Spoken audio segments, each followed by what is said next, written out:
Analyzing the blood at a crime scene can be super helpful to figure out who was there and also what happened at the crime scene. We're currently working on a case with Anna Garcia, who is a student found dead in a science lab with blood on the floor as well as on the chair. One thing we can analyze is the blood spatter or pattern.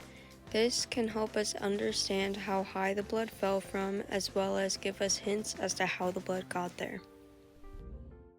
To help us understand the correlation between the height of a drop of blood and the blood's spatter, we did an experiment and found out that the diameter of the spatter increases as the height of the drop increases. Blood typing the blood at the scene can also help us narrow down on who was there.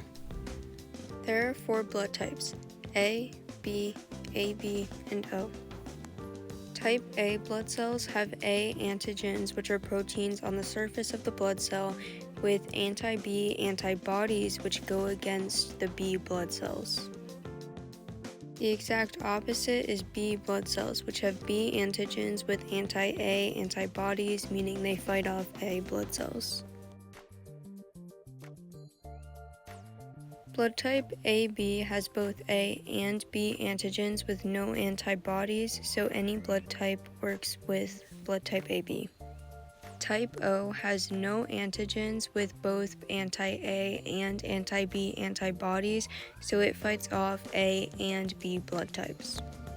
When we look even deeper into the blood at the crime scene, we can find DNA, which narrows it down to a single person because nobody has the exact same DNA.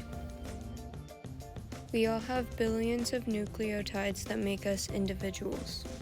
Each of these nucleotides has one of the 4 nitrogenous bases, a 5-carbon sugar, and a phosphate group. They pair up with the other nucleotide that has the appropriate nitrogenous base. The 4 bases are adenine A, thymine T, cytosine C, and guanine G. Adenine and thymine pair up with each other, and guanine and cytosine pair up with each other. After these nucleotides match up with each other, the pairs can then come together to form the double helix of DNA that we all know and love. And each of these nucleotide pairs are your genes, and they make you different from everybody else. To make use of DNA, it has to get turned into protein through transcription and translation. During transcription, the enzyme helicase comes in and separates the 2 sides of DNA.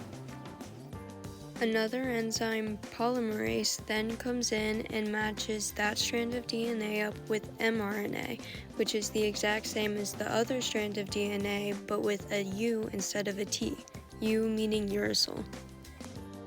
After this, the strand of mRNA then leaves the nucleus to go through a ribosome and perform translation. Here, the mRNA gets matched up with tRNA.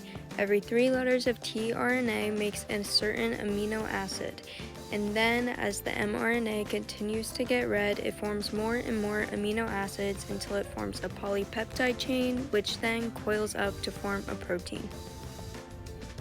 So we know that the blood at the crime scene can have some useful information, but it won't actually help us until we start performing some phlebotomies.